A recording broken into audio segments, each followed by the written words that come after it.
Film की शुरुआत होती है योद्धा यानी अरुण कटियाल के पिता सुरेंद्र कटियाल। वो आर्मी में होते हैं और वो एक स्पेशल टास्क फोर्स बनाते हैं, योद्धा टास्क फोर्स। वही अरुण कटियाल वर्दी देखकर बोलता है कि मुझे भी पहननी है, तो उसका पापा बोलते हैं कि ये वर्दी कमाई जाती है। तो वो अपना प्लान बना लेते हैं कि उनको भी बड़े होकर योद्धा टास्क फोर्स में ही जाना है। इतने में खबर आती है कि अरुण के पिताजी शहीद हो चुके हैं। अब उससे ये दृढ़ और पक्का हो जाता है, अब सिद्धार्थ यानी अरुण कटियाल बड़ा हो चुका होता है। आतंकवादियों ने एक बच्चे को किडनैप किया होता है और वहाँ पर टास्क फोर्स उसे बचाने की कोशिश करती है, जहाँ पर आतंकवादियों को लगता है ये फॉरेस्ट ऑफिसर है, लेकिन उनमें से एक आतंकवादी कहता है कि अगर फॉरेस्ट ऑफिसर होते हैं तो हम भाग भी जाएंगे। लेकिन ये योद्धा टास्क फोर्स से सीधा सर पर गोली मारती है। और फिर क्या, सिद्धार्थ यानी अरुण कटियाल सारे कोऑर्डिनेट्स तोड़कर चले जाते हैं आतंकवादियों के बीच में। अपने सीनियर की भी बात नहीं मानते और उसको खदेड़ खदेड़ के मारते हैं और बच्चे को बचा लेते हैं। फिर सीन शिफ्ट होता है इनकी वाइफ पर। वो सेंट्रल गवर्नमेंट में एक सेक्रेटरी होती है जिनका नाम होता है प्रिया कटियाल। इसके बाद प्रिया काफ़ी नाराज़ होती है क्योंकि उन्होंने सीनियर्स को ऑर्डर नहीं माने थे और उन्हें माफ़ भी कर देती है, क्योंकि ये कैसा भी था सक्सेसफुल मिशन था। इस सीन से ये साबित हो जाता है कि योद्धा टास्क फोर्स कभी निगोशिएट नहीं करती और घुसकर मारती है। सीन आता है प्लेन के हाईजैक का, जहां पर अमृतसर एयरपोर्ट पर कुछ आतंकवादी डिमांड करते हैं कि फ्यूल टैंक दो हमें ताकि हम एरोप्लेन में फ्यूल भरवा सके, लेकिन उस फ्यूल टैंक में भी फौजी होते हैं। वही वो तिरंगा गैस से कुछ मैसेज देने की कोशिश करते हैं अरुण कटियाल को। फिर प्रिया कटियाल फ़ोन पर आती है जिससे आतंकवादी बात कर सके। फिर बाद में वो समझाने की कोशिश करती है। इतने में रिसर्च से पता चलता है कि उस फ्लाइट में अरुण कटियाल है, अभी तक किसी को नहीं पता था। और सबसे ज़्यादा दिक्कत की बात यह कि उसमें एक VIP न्यूरो साइंटिस्ट भी थे जिनके बॉडीगार्ड बने थे अरुण कटियाल। उनको ड्यूटी मिली थी उनकी रक्षा की। तो अरुण कटियाल अंदर अपनी जंग लड़ रहे होते हैं, आतंकवादियों को कैसे भी चकमा देते हैं। फिर पुलिस और फोर्स ये कहती है कि किसी भी कीमत पर ये नहीं पता चलना चाहिए कि प्लेन के अंदर न्यूरो साइंटिस्ट भी हैं। उनको प्रोटेक्ट करने की पूरी कोशिश की जाती है, लेकिन आतंकवादी पासपोर्ट चेक करते हुए उनको पता चल जाता है, तो उनको मारने ही वाले होते हैं। तो सिद्धार्थ मल्होत्रा उनको रोकता है और इसी पर उनकी हाथापाई हो जाती है और वो सिद्धार्थ मल्होत्रा को पकड़ लेते हैं। फिर नेगोशिएट की बात आती है तो प्रिया कटियाल कहती है हमारी किसी से बात कराओ जिससे हमें पता चले कि हर बंदा सेफ है, क्योंकि अरुण कटियाल को आतंकवादियों ने पकड़ा होता है। तो उससे बात कराती है और अरुण कटियाल इशारों में कहते हैं कि जल्दी कुछ करो, कभी वक्त हाथ से निकल ना जाए। फिर अरुण कटियाल लड़ाई करना शुरू कर देते हैं और बचाने की कोशिश करते हैं सभी को प्लेन में। आधे लोग नीचे आ जाते हैं, लेकिन आतंकवादी और उनकी लड़ाई शुरू हो जाती है और अनफॉर्चुनेटली प्लेन को उड़ा दिया जाता है बिना फ्यूल टैंक के ही। आतंकवादियों से लड़ाई के बीच सिद्धार्थ मल्होत्रा यानी अरुण को लात लगकर वो प्लेन से नीचे गिर जाते हैं। वो VIP को नहीं बचा पाते, प्लेन उड़ जाता है। वहीं इनकी नाकामी मानी जाती है। इसके बाद बुरा तब होता है जब सभी पैसेंजर तो बच जाते हैं, सरकार को उनकी बात भी माननी पड़ती है, लेकिन वो VIP को मार देते हैं।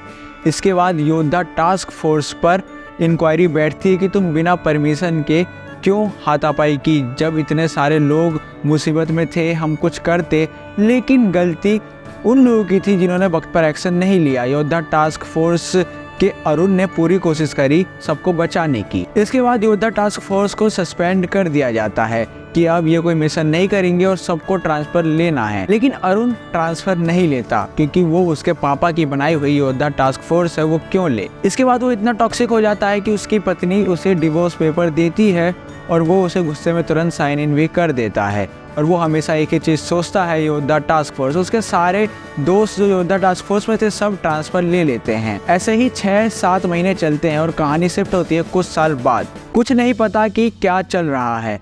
अरुण के फ़ोन में मैसेज आ रहे होते हैं प्लेन विल बी हाईजैक्ड। तो वो एक प्लेन में घुस जाता है और अभी तक हमें कुछ पता नहीं होता। फिर उसे अब पता चल जाता है कि कुछ तो गड़बड़ है। अभी तक सब शांत चल रहा होता है, फ्लाइट उड़ रही होती है और अभी तक हाईजैक दूर से दूर तक नहीं हुआ। हर किसी का अपना एक कैरेक्टर है। एक इंटर्न है जो कि फ़्लाइट की ट्रेनिंग लेने विदेश जा रही है। वहीं एक आदमी है जो हंसाने की कोशिश करता है अपने ह्यूमर के दौरान। बात आगे बढ़ती है। एक गाड़ी वाला आदमी पर शक होता है अरुण को और वो टॉयलेट में कुछ मैग्नेटिक चिपका रहा था जिससे इंजन फेल हो जाते हैं अगर उसे फ्लाइट के इंजन पर लगाओ तो। टॉयलेट में वो मैग्नेट चिपका होता है, वो देख लेता है।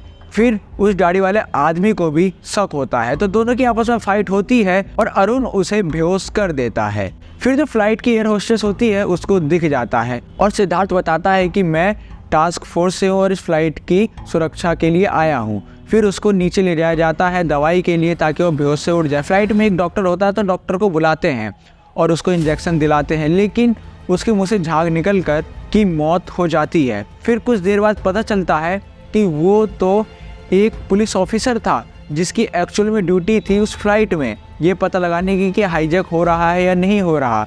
सिद्धार्थ मल्होत्रा एक पुलिस ऑफिसर को ही मार देता है। कहानी आगे बढ़ती है और अभी तक ये साफ नहीं हुआ कि क्यों हो रहा है प्लेन हाईजैक। सिद्धार्थ मल्होत्रा सब पर शक करता है लेकिन अभी तक कुछ साफ नहीं था। इसके बाद जो मैंने आपको बताया था कि एक कॉमेडी करता और एक इंटर्न, उन दोनों को पता चल जाता है। उन दोनों की हेल्प से वो फ्लाइट के बेसमेंट में जहाँ पर कोल्ड होता है वहाँ पर उस डेथ बॉडी को पैक कर देते हैं। लेडीज एंड जेंटलमैन, अब आती है सस्पेंस की बारी। असल में प्लेन हाईजैकर होता है प्लेन का पायलट। अचानक से पायलट अब गन लेके बाहर आ जाता है और कहता है कि अब ये प्लेन हाईजैक हो चुका है। सब काफ़ी डर जाते हैं। प्लेन हिल रहा होता है, डुल रहा होता है और प्लेन को लॉक कर दिया जाता है और फ्यूल भी जल्दी से ख़त्म हो रहा है। प्लेन सेट होता है पाकिस्तान के पार्लियामेंट हाउस को उड़ाने के लिए। इसके बाद सिद्धार्थ मल्होत्रा और पायलट की आपस में काफ़ी लड़ाई होती है और सिद्धार्थ मल्होत्रा को पीट कर वो बेसमेंट में चला जाता है। बेसमेंट में वो प्लेन में गड़बड़ी कर रहा होता है, सारे सल्फर सिलेंडर को तोड़ देता है ताकि ये खुद में ही ब्लास्ट कर जाए। ऑक्सीजन की लेवल भी कम हो रही होती है प्लेन से और बेसमेंट में वो जो मैग्नेट मैंने आपको बताया था वो इंजन वगैरह सब पर लगाता है जिससे इंजन फेलियर का खतरा होता है। अब अरुण के पास एक ही ऑप्शन था कि वो इंटर्न को बोले कि प्लेन उड़ाए। फिर जब वो प्लेन को उड़ाने जाती है तो पता चलता है कि प्लेन तो काफ़ी डैमेज हो चुका है और इस पर लॉक लग चुका है एक टारगेट का। फिर सिद्धार्थ मल्होत्रा को नीचे जाके खुद ही सेट करना पड़ेगा और उसे मैनुअल करना पड़ेगा। वो मैनुअल करने जाता है तो वहीं पर पायलट खराब कर रहा होता है प्लेन को। उन दोनों की आपस में लड़ाई हो जाती है और लड़ाई होते पायलट को मार देता है सिद्धार्थ मल्होत्रा। फिर वो जब भी कर रहा होता है इतने में एंट्री होती है दिशा पठानी की। दिशा पठानी खुद ही एक विलन होती है और वो भी हाईजैकर होती है। फिर दिशा पठानी अब हाईजैक कर रही है। तो सिद्धार्थ मल्होत्रा के कनपट्टी पर बंदूक रखकर पायलट के केबिन में लेके जाती है। मैं आपको बता दूं कि भारत के प्राइम मिनिस्टर और सेक्रेटरी जो सिद्धार्थ मल्होत्रा की पत्नी होती है वो पाकिस्तान से शांति समझौता के लिए आए हुए होते हैं पाकिस्तान। यहाँ पर न्यूज़ में खबर चल रही होती है सिद्धार्थ मल्होत्रा यानी अरुण ही हाईजैकर है। एक इंडियन सेना ने ही प्लेन को हाईजैक कर लिया। इससे क्लियर मैसेज दिया जाएगा कि भारत बुरा है और वो एक जगह शांति करवा रहा है, वहीं दूसरी जगह प्लेन को हाईजैक करवा के पाकिस्तान के पीएम को मारना चाहता है। फिर फाइट होती है और दिशा पठानी को मार दिया जाता है। अब कंट्रोल सब उनके हाथ में है, क्या प्लेन सही से उतर पाएगा। फिर पता चलता है कि प्लेन का असली मकसद तो पाकिस्तान के पीएम को मारना था, ना कि हिंदुस्तान के पीएम को, क्योंकि कौमी मस्जिद में वो नमाज पढ़ने आ रहे। तब कौमी मस्जिद पर प्लेन आके टकराएगा भारत का, जो हाईजैक भारत के ही योद्धा टास्क फोर्स ने किया है। तो इससे इम्पैक्ट क्या पड़ेगा और पाकिस्तान हिंदुस्तान में कभी शांति समझौता हो ही नहीं पाएगा। फिर वो पूरी कोशिश करते हैं और कौमी मस्जिद के रास्ते पर प्लेन उतार दिया जाता है। प्लेन का पहिया खुल नहीं रहा था तो योद्धा टास्क फोर्स बेसमेंट में जाके खुद ही मैनुअली पहिया को खोलने की पूरी कोशिश करते हैं और एंड वक्त पर पहिया खुल जाता है और ब्रेक लगना शुरू होता। जैसे तैसे बिना रनवे के एक सिंगल सड़क पर पेड़ से टकराते हुए एरोप्लेन रुक जाता है बिल्कुल ही कुछ दूरी पर मस्जिद के। अब यहाँ ये पता चलता है कि पाकिस्तान पार्लियामेंट हाउस जहाँ पर इंडियन पीएम थे उस पर आतंकवादियों ने कब्जा कर लिया है, वही जिन्होंने वीआईपी को मारा था। और कब्जा ऐसा कि पाकिस्तान के रेंजर्स को ही वो आतंकवादी मार भगाते हैं और पाकिस्तान की फौज ही अंदर नहीं घुस पाती। फिर अचानक से एरोप्लेन रुक जाती है और पाकिस्तान के पीएम तो बच जाते हैं, लेकिन अब खतरा मंडरा रहा है भारत के पीएम पर। लेकिन अब थोड़ा इलॉजिकल सीन है, लेकिन जब सिद्धार्थ मल्होत्रा उतरते हैं तो अभी तक जो फौज एंटर नहीं कर पा रही थी पाकिस्तान के पार्लियामेंट में, अब योद्धा टास्क फोर्स के साथ उन सबकी एंट्री होती है और गोली बारूद शुरू होती है। योद्धा का एक्शन शुरू। अरुण गोली पर गोली सबको मारता है, अचानक से आतंकवादियों को ख़त्म करता है। फिर असली आतंकवादी और अरुण की लड़ाई होती है। ताक पर पीएम और उसकी पत्नी सेक्रेटरी है। फिर उनका एक इमोशनल सीन चलता है। वो कहती है, देख लो तुमने अभी तक तलाक के कागज़ पर साइन क्यों नहीं किए, कहीं देर ना हो जाए, कर लो। फिर अचानक से फिर एक मूव होता है और वो आतंकवादी को मार देता है और इसी के साथ पीएम और सेक्रेटरी को बचा लिया जाता है। फिर क्या, एक देशभक्ति गाना चलता है और वो पार्लियामेंट को उड़ाकर खुद बाहर निकल रहा होता है। पाकिस्तान का पार्लियामेंट बम से उड़ा देते हैं आतंकवादी और आतंकवादी उसमें ही मर जाते हैं। फिर पीएम योद्धा टास्क फोर्स को दोबारा से शुरू कर देती है और कहानी हो जाती है दी एंड। ऐसे ही और मूवी एक्सप्लेनेशन के लिए चैनल कर लीजिए सब्सक्राइब।